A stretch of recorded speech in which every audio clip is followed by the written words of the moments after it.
7, versículos 47 y 48. Estaremos tratando un tema muy importante, una clase. Es una clase muy importantísima que quisiera que le prestaran un poco de atención. Cómo experimentar la presencia de Dios. En el libro de Hechos, capítulo 7, encontramos difíciles el imaginarse quién es Dios y que Dios esté con usted. Piensa a Dios como estando en el cielo, mirando a través de las nubes y moviendo las cosas aquí en la tierra, como las piezas movidas por un jugador de ajedrez. Bueno, bien, algunas personas conciben a Dios de esa manera. Algunos piensan, cuando oro, yo no sé si Dios me escucha, yo no sé si puedo hablar con Él, porque las personas fracasan al no conocer verdaderamente cómo experimentar la presencia de Dios en la vida. Es un tema muy interesante. Es importante que personalmente podamos identificar, porque eso nos ayuda a nosotros poder cubrir mi corazón, mi mente, porque necesitamos esta base bíblica y francamente necesitamos confesar claramente y conocer dónde vive Dios.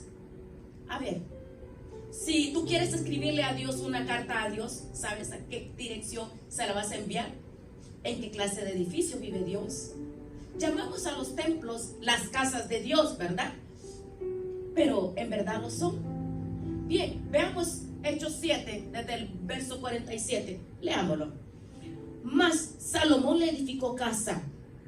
Si bien el Altísimo, ese es otro nombre para Jehová Dios, no habita en templos hechos de manos, como dice el profeta.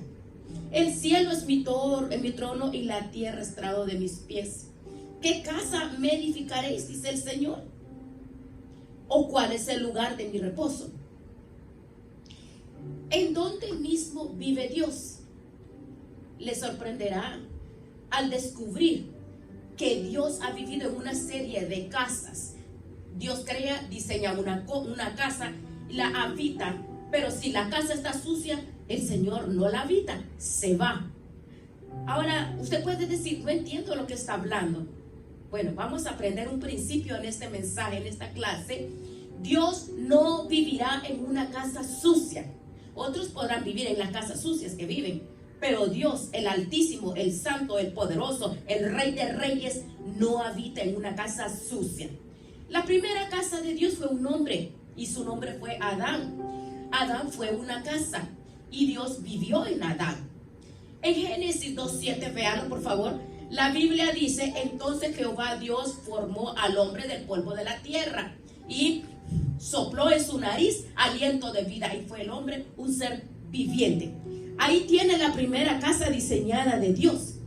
En el transcurso del mensaje haremos énfasis en 4 palabras: diseño, deshonra, desolación y destrucción. Grábelo en su corazón esto. Y si usted descubre las verdades en este estudio bíblico, entonces va a recibir mucha bendición, porque va a recibir una ayuda para su vida, para guiar su vida. Así que Adán fue una casa que fue una casa de 3 cuartos. El cuarto exterior se llamó el cuerpo, el interior se llamó el alma, y el tercero el espíritu. Dios formó a Adán del polvo de la tierra, y eso es su cuerpo. Dios le dio vida física. Dios sopló en su nariz el aliento de vida, y ese es su espíritu. La palabra soplar y la palabra espíritu son las mismas palabras. El espíritu de vida. Adán vino a ser una criatura espiritual. La Biblia dice, y fue el hombre un ser viviente. Allí están las 3 partes en la naturaleza de Adán y las 3 partes de su naturaleza. En todos los seres humanos somos cuerpo, alma y espíritu.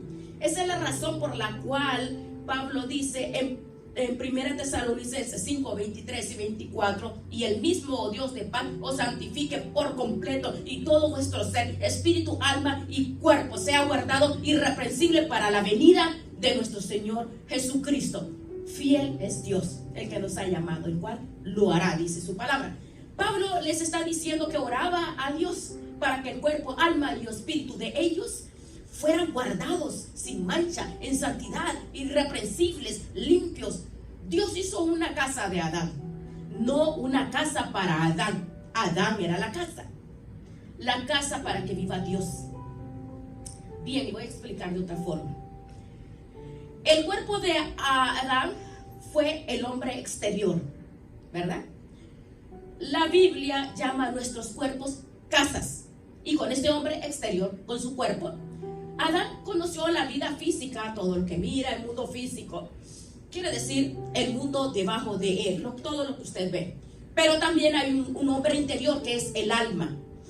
La palabra griega para el alma es psique, que es la palabra de donde tenemos psicología, psiquiatría, psiquis. El alma es la mente, las emociones, la voluntad. Es lo que hace de ti, de usted.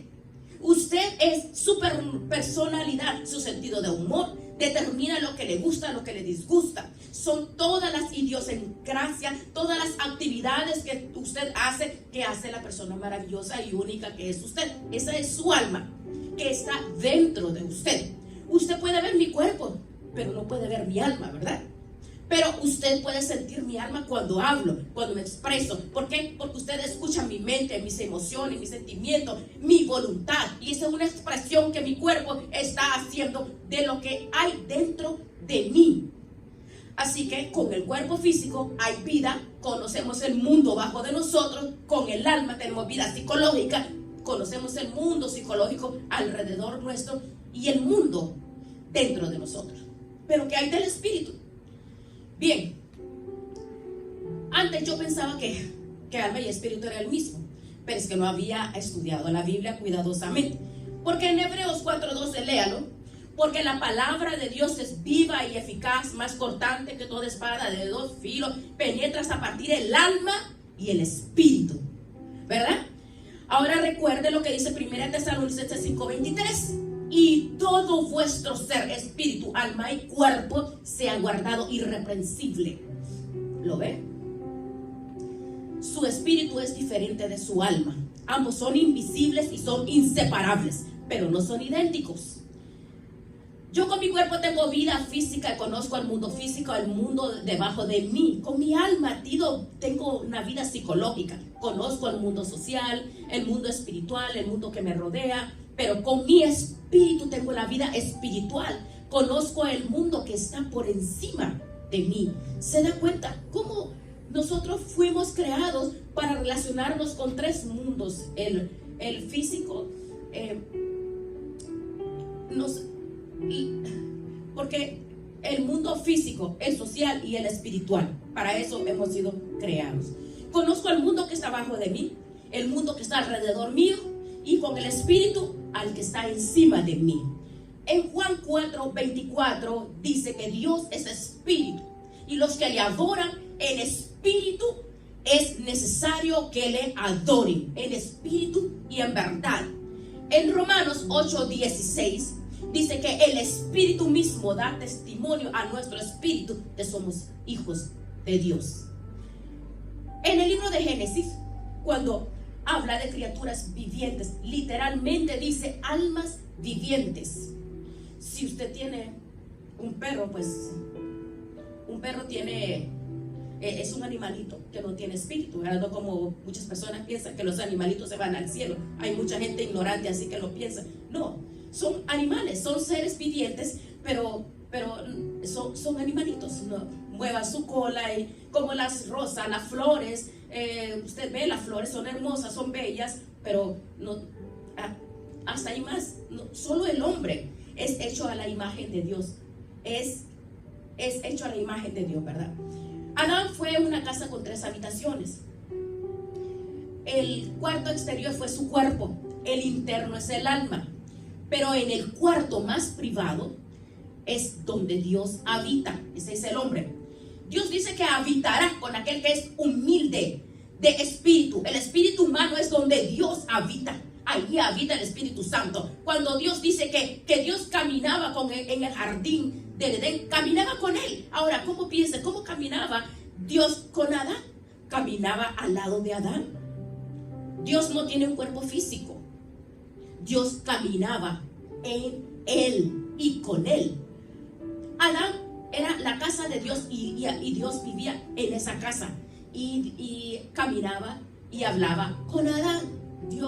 Pues Dios está compuesto de Padre, Hijo y Espíritu Santo. Esa es la esencia, la manifestación de Dios, porque eso manifiesta el poder, quién es Dios, cómo es Él, que es un espíritu. Bueno, por ejemplo, usted ve lo que es el espacio, la anchura, la altura, anchura y longitud. Pero no podemos decir, bueno, la altura es el espacio, la anchura es el espacio. No podemos separar de ninguna de ellos. Dios así es. Dios se manifiesta en nuestras vidas, ¿verdad? Como el Padre y el Hijo y el Espíritu Santo. Pero el Padre no es el Hijo, ni el Hijo el Espíritu Santo, ni el Espíritu Santo es Dios. Pero todos son unos, todos son uno.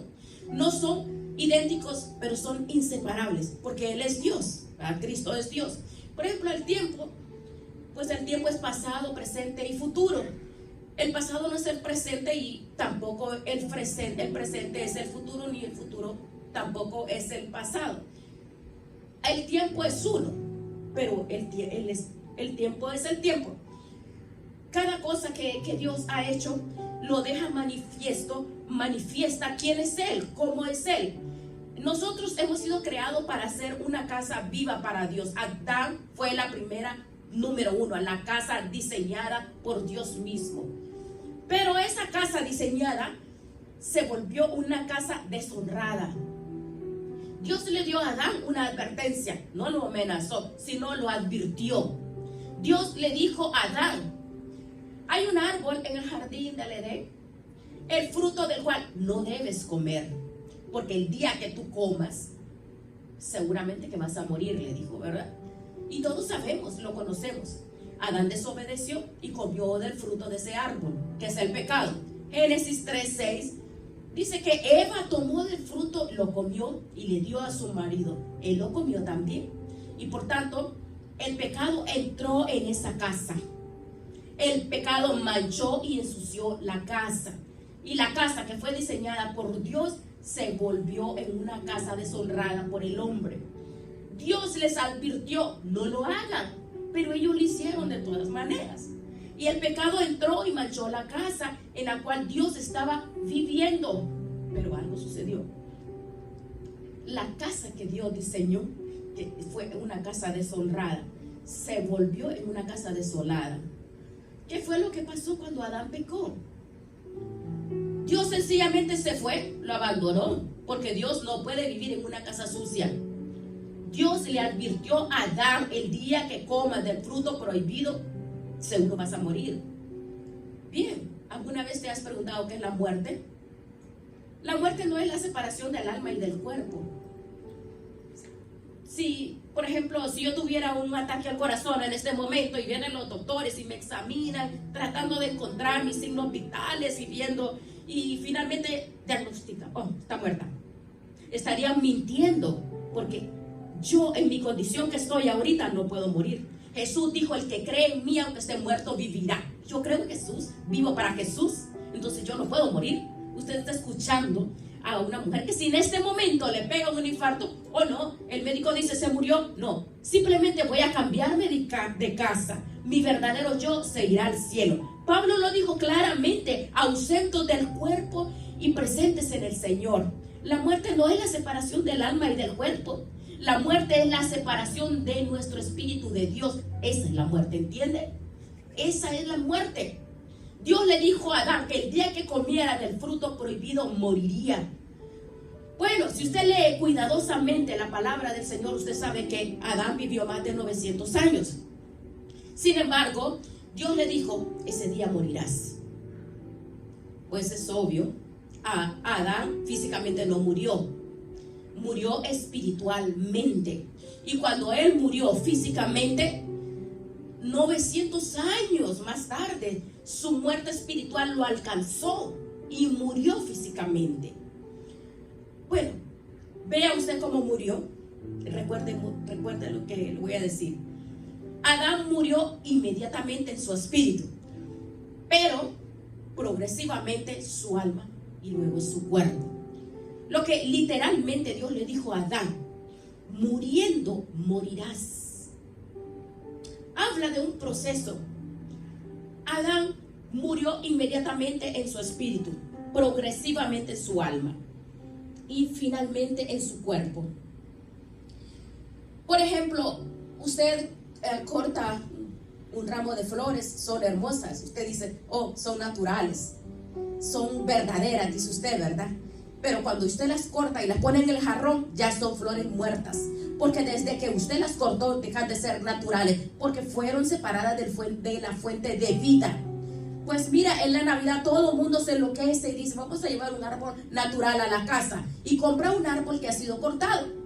Bueno, cada quien ve lo que hace en fiestas paganas, y dicen: tengo un árbol vivo. Es un árbol muerto que tienen en sus casas. ¿Cuándo murió ese árbol? En el momento que fue cortado de su fuente de vida, de su savia, de sus raíces. Usted puede traer ese árbol a su casa, adornarlo, decorarlo con luces y todo, y lo van a ver bonito. Bueno, así como se ve ese árbol de Navidad bien alumbrado y bonito, hay muchos en la iglesia sí que se ven como ese árbol de Navidad, bonitas, pero están muertas. ¿Por qué están muertas? Porque están cortadas, separadas de la fuente de la vida, que es Dios. Unos días más tarde ese árbol empieza a opacarse, porque evidencia es que está muerto. Una casa diseñada, una casa deshonrada, es una casa desolada, sencillamente porque Dios salió de esa casa. ¿Qué significa el estar perdido? Usted no tiene que ser un asesino, un ladrón, un blasfemo, un adúltero, no, para estar perdido. Lo único que tú necesitas hacer es no tener a Dios en tu vida. En Juan 1:4, lea, dice: en Dios estaba la vida, y Él es la luz de los hombres. Así que cuando Dios sale de la casa, la vida sale con Él. Se va con Jesús, se va la luz, se disipa la luz. ¿Dónde habitaba Dios en Adán? Dios habitaba en el espíritu de Adán. Ahora, cuando Dios salió del espíritu de Adán, ¿qué fue lo que pasó? ¿Quién era el siguiente en la línea de mando? El alma, ¿verdad? ¿Y qué es el alma? La mente, las emociones y la voluntad de los hombres. Adán dejó de ser un hombre espiritual. Ahora lo que a él le motivó no era el espíritu de Dios, sino era guiado por su mente, por sus emociones, por su voluntad, por sus actitudes, por sus propias decisiones. Hoy la mayoría de los seres humanos actúan bajo ese principio. Hacen lo que les da la gana, como quieren, a la hora que quieren. Dicen: yo voy a hacer esto, voy para allá, hago por acá, trafico, hace maravillas y desastres y despedaza su vida, tomando decisiones incorrectas, haciendo cosas injustas, haciendo cosas inmisericordiosas, maldades. Cuando Romanos 8:14 dice que todos los que son guiados por el Espíritu de Dios, estos son hijos de Dios, y los que no son guiados por el Espíritu de Dios no son hijos de Dios. Usted está experimentando la presencia de Dios en su vida. Hágase un examen. ¿Le gustaría hacer esa casa donde Dios habita? Es fácil, tiene que hacer una decisión fácil, una decisión espiritual en la cual tú reconoces, consagras, santificas tu vida a la presencia de Dios. Santificar tu vida, como decía el apóstol Pablo, santificar el cuerpo, alma y espíritu. Entonces es fácil. Cuando tú quieres que Dios habita, es algo muy sencillo. No es fácil, pero cuando dice Gálatas 2:20, con Cristo estoy juntamente en cruz. Cuando yo estoy en Cristo Jesús, dice, ya no vivo yo, sino que el Señor vive en mí. Entonces, porque tú eres el templo de Dios. Tú eres el templo donde la presencia de Dios viene a tu vida. Porque Dios te diseñó a ti. ¿Para qué? Para que tú le alabes, le sirvas, para que tú seas para Él, vivas para Él y con Él. Porque la vida es efímera y un día tendremos que verlo. Pero Dios construyó otra casa aparte de la casa de Adán, que fue el tabernáculo. Pero esta estructura del tabernáculo fue diferente, porque Salomón construyó un templo que fue un templo de 3 habitaciones. Si usted no toma en cuenta todas las decoraciones, el tabernáculo estaba construido por 3 habitaciones: el patio exterior, el patio interior y el lugar santísimo. Esa es la otra casa que Dios hizo. El patio exterior, que era el lugar de los sacrificios, donde estaba el altar de bronce, representa su cuerpo. El hombre representa el cuerpo del hombre, porque dice Romanos 12:2 que nosotros somos ese sacrificio. El segundo, el interior representa el alma, ¿verdad? Es donde se debe de adorar a Dios. Pero había una tercera habitación, que el templo que hizo Salomón, se conocía el lugar santísimo. ¿Y qué había en ese lugar santísimo? Estaba ahí la Shekinah, la gloria, la mismísima gloria de Dios. Dios habitaba ahí entre los querubines que cubrían el propiciatorio del arca, y la gloria de Dios inundaba ese arca. Dios estaba allí en el lugar santísimo, el patio exterior, el patio interior y el lugar santísimo. Ese fue el otro diseño de otra casa que Dios diseñó. Dios le dijo a Salomón, cuando construyó el templo: constrúyelo de acuerdo al diseño que yo te he dado. No es que ellos pensaron, lo voy a hacer de esta forma. No, Dios fue el arquitecto de ese edificio. Dios lo diseñó para que tuviera 3 habitaciones, porque todo lo que Dios hace nos refleja que somos 3 en 1. Nosotros tenemos alma, espíritu y cuerpo. Entonces tipifica el hombre. Recuerda usted que Jesucristo, en un momento, hablando con sus discípulos, les estaba exhortando porque convirtieron su casa, su templo, todos traficaban y vendían, y ya habían hecho mercaderes y cambiadores de moneda. Recuerda, él, movido a celo, con ira santa, actuó. Jesús con ira le dijo: escrito está, mi casa, casa de oración será, mas vosotros habéis hecho cueva de ladrones. Una casa que diseñó él mismo. La deshonraron y también la desolaron. ¿Por qué? Porque Dios no vive en una casa sucia. ¿Qué fue lo que Dios hizo? Dios se fue, se salió. En Mateo 23:38, vean: he aquí vuestra casa os es dejada desierta. Note que en Mateo 21:13 Jesús dijo mi casa, pero en Mateo 23:38 dice vuestra casa os es dejada desierta. ¿Entiende cómo? Era la casa de Dios, pero él se fue, salió y les dijo: pueden quedarse con ella porque esa es su casa, porque esa es cueva de ladrones. Y ellos continuaron adorando, continuaron ofreciendo sus sacrificios, quemando sus inciensos, haciendo holocaustos, cantando, alabando, haciendo oraciones. Pero Dios no estaba ahí. Dios estaba a miles de años luz de distancia, no estaba ya con ellos. Él les dijo: ahí es su casa. Y ellos continuaron siendo religiosos, como hoy en estos tiempos se experimenta. Hay muchas casas que son diseñadas como que son donde se alaba, pero no se alaba a Dios, porque la apostasía ha destruido, ¿verdad? En el Mateo 24, los discípulos llevaron a Jesús para mostrarle el templo como que si él no lo había visto, y le dijeron: no es, mira, es realmente hermoso. Y entonces Jesús: ¿veis todo esto?, le dice Jesús. De cierto os digo que no quedará piedra sobre piedra. No quedará piedra sobre piedra. Y fue verdad. Esas palabras que le dijo a sus discípulos, así fue. Ese templo que construyó Herodes, no quedó piedra sobre piedra. Fue totalmente desolada, destruida, porque la deshonraron, porque la convirtieron en cueva de ladrones. Entonces la primera casa fue Adán, luego el tabernáculo, el templo, que fue como una lección. La siguiente fue la casa perfecta de Dios. ¿Sabe qué casa fue esa? Nuevamente un hombre, y su nombre es Jesús, el último Adán, quien vino a restaurar lo que el primer Adán destruyó y dejó morir. y nos vino a enseñar qué es lo que el templo nos enseña. ¿Fue Jesús una casa de Dios? Por supuesto que sí. Veamos Juan 2, por favor, del verso 19 al 21. Veamos. Respondió Jesús y les dijo: destruid este templo y en 3 días lo levantaré. Dijeron luego los judíos: en 46 años fue edificado este templo, y tú en 3 días lo vas a levantar. Mas él hablaba del templo de su cuerpo.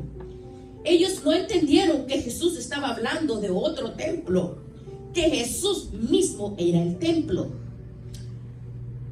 Bien, recapitulemos esto. Primero, una casa diseñada, ¿verdad? El cuerpo de Jesús fue obra del Dios Todopoderoso. En Hechos 10:5 dice: me preparaste cuerpo, dice. Que es el cuerpo de Jesús. Fue el perfecto diseño de Dios el Padre. Esa es la razón del nacimiento virginal, concebido en el vientre de María. Vino como vino, nacido de una virgen. ¿Para qué? Para nacer sin pecado, para hacer lo que hizo, morir por nuestros pecados, y murió por nuestros pecados. ¿Para qué? Para que nosotros seamos lo que es el Hijo de Dios. Se hizo hijo del hombre para que nosotros podamos ser hijos de Dios. Nació de una virgen para que nosotros podamos nacer de nuevo. Él vino a la tierra para que nosotros podamos ir al cielo. Jesús fue una casa diseñada, perfecta. Fue una casa deshonrada también. Oh, tú puedes pensar, ¿cómo está diciendo una casa deshonrada? No, vea Isaías 53:6, por favor, vea. Isaías 53:6. Todos nosotros nos descarriamos como ovejas, cada cual se apartó por su camino, mas Jehová cargó en él el pecado de todos nosotros. Escuche, mi pecado, su pecado, nuestros pecados fueron puestos sobre nuestro Señor Jesucristo. Nuestros pecados mancharon y ensuciaron esa casa. Busque 1 de Pedro 2:24, por favor. Quien llevó él mismo nuestros pecados en su cuerpo. Nuestros pecados con toda sutileza fueron puestos sobre Jesucristo. Y esta es una buena razón para que usted ame y se entregue, se consagre en santidad al Señor Jesús. No hay nada que nos conmueva más grande, hermanos, cuando Él estaba orando en Getsemaní. Cuando vemos esa oración que hizo Jesús. Cuando dijo: oh Padre mío, si es posible, Padre, pase de mí esta copa. Lo estaba diciendo un hombre, Dios hombre. ¿Qué había en esa copa? Todos los pecados de todos los tiempos, de toda la humanidad. Ahora, no piense usted en todas las naciones. Piense en su propio país, en su propia ciudad, en su pueblito, en su aldea donde usted vive. Y piense solo en el pecado de la mentira en un solo día. Piense en las blasfemias que se dicen en un solo día y las perversidades sexuales que ocurren en un solo día. Multiplique eso por todas las naciones, pueblos, aldeas que hay en todo el mundo durante todas las épocas. Destílelo hasta los zumos. Póngalo en una copa. Esa copa fueron la que le dieron a beber al Hijo de Dios. Se volvió pecado por nosotros. Y cuando Él se volvió pecado, Dios el Padre tuvo que tratarlo como trataría cualquier pecador bajo juicio. Por eso Romanos 8:32 dice: el que no escatimó ni a su propio Hijo, sino que lo entregó por todos nosotros. Jesús no solo llevó nuestros pecados, el Hijo de Dios fue el objeto del aborrecimiento del Padre. Vean, una casa desolada. Tercero, una casa desolada. Cuando Jesús estuvo clavado en la cruz y cuando los negros dedos de la oscuridad cubrieron el monte Calvario, cuando tembló la tierra y cuando se estremeció y Jesús soportó todo el peso del pecado sobre su vida, y Él clamó: oh Dios mío, ¿por qué me has desamparado? Oh, qué expresión. Le voy a decir por qué hizo esa expresión. Dios no puede vivir en una casa sucia. Él abandonó esa casa que quedó desolada. Y Jesús murió solo. Hermano, ¿usted comprende el impacto de lo que aconteció? Él no tuvo el consuelo de su padre. Murió solo, porque murió como un hombre. Cuando David caminó por el valle de sombra y de muerte, David pudo decir: no temeré mal alguno, porque tú estarás conmigo. Pero Jesús no pudo decir nada. No pudo decir: tú estás conmigo, sino estuvo olvidado de Dios, de los hombres, suspendido entre el cielo y de la tierra. Fue deshonrado, fue abatido, fue cargado por todos los pecados, las inmundicias, aberrosidades del hombre y de toda la humanidad. Fue destruido. Él supo, él sabía lo que le iba a pasar. Esa razón, por eso en Juan 2:19 dijo: destruidlo, destruyan ese templo y en 3 días lo voy a levantar. Porque él sabía que iba a ser destruido. Porque él sabía cómo Dios su Padre trabaja. Bien, la casa primaria fue Adán. La segunda diseñada fue el templo. Y la tercera y perfecta casa fue nuestro Señor Jesucristo. Pero ¿sabía usted? Dios tiene otras casas. Dios dejó de cambiarse de casas. Permítame decirle cuál es la casa permanente de Dios. Si usted es un genuino hijo de Dios, mírese usted mismo, véase. Vea a los otros hijos e hijas de Dios. ¿Qué es lo que dice 1 Corintios 3:16? Léalo. ¿No sabéis que soy templo de Dios y que el Espíritu de Dios mora en vosotros? Y más adelante, 1 Corintios 6:19-20, dice: ¿o ignoráis que vuestro cuerpo es templo del Espíritu Santo, el cual está en vosotros, el cual tenéis de Dios, y que no sois vuestros, porque habéis sido comprado por precio de sangre? Glorificad pues a Dios en vuestro cuerpo y vuestro espíritu, los cuales son de Dios. Dios vino a vivir en nosotros. Él habita casas limpias. Hay que limpiar el templo, la casa de Dios. Porque Él dice: hoy yo rogaré al Padre para que les dé otro consolador y esté con ustedes para siempre, para que te dé la fortaleza. Esa casa somos tú y yo. Tenemos que limpiar las casas, buscar la santidad, sacar todo lo que afecta, lo que hay en tu corazón, en tu vida. Todo el pecado, las barbaridades, las injusticias, todo, la mentira, la blasfemia, sácala de tu corazón, porque Dios no va a habitar en una casa sucia. Es interesante el tema que hemos visto para que tú comprendas por qué Dios va a salir de tu casa. Cuando tu casa está sucia, la casa ya no eres casa de Dios. Él, por todos nuestros pecados, murió en la cruz del Calvario. No te va a desechar. No importa si hay un arrepentimiento genuino y se deja y se abandona el pecado y busca y vas a que Dios te limpie, que limpie tu vida, tu corazón, te conviertas en la casa de Dios. Porque ese pecado, Él los clavó en la cruz del Calvario. Dios le dieron a beber esa copa de inmundicia, de inmoralidades, de perversidades. Porque el hombre, como hombre, vino a morir, vino a la tierra para que vayamos al cielo. Debemos de atesorar esta clase, hermanos, por favor. Es una lección importante, porque es de nuestra salvación. Nos está hablando de nuestra salvación. La salvación es que podamos tener un estilo de vida en justicia, misericordia, hacer lo correcto.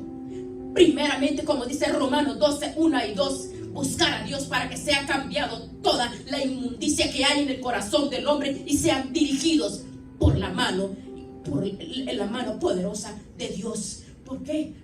Porque vamos a ir al cielo. Vamos a ir si tenemos al Padre y somos casa de Dios. Si nos convertimos en casa de Dios. Hermanos, la vida espiritual es la más importante. Es la más importante. Y la vida espiritual es que practica las cosas de Dios. Nosotros no asistimos a la iglesia para ser espirituales, no. Cuando nosotros vamos a la iglesia, llevamos adoración. Llevamos adoración. Dios se ha manifestado en nuestras vidas. Somos la casa de Dios. Somos esa casa. Cuidemos la casa de Dios.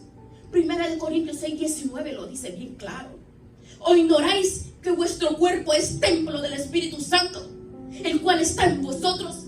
No sois vuestro, dice, no profanéis vuestro cuerpo, porque el que profana el cuerpo de Dios, Dios lo solamente el cuerpo, es el alma. El alma, nuestra alma es importante. Es importante que podamos entender, hermanos, cómo podemos experimentar la presencia de Dios en nuestra vida. La experiencia que podemos comprender es saber que tú y yo vamos a desarrollar nuestra vida caminando en los preceptos y la obediencia de Dios.